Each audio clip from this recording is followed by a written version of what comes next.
Hello guys, I just found something out, that this was actually a river.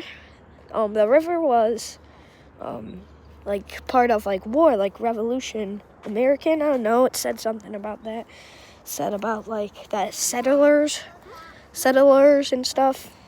If you search it up, it said like something about, it was like American Revolution and like settlers and stuff sailed out here back in the day.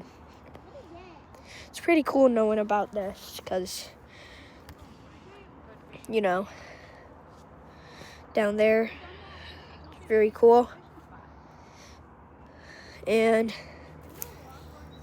we will be posting some more about trains because it's been a little while. So, except for the Easter Bunny Express.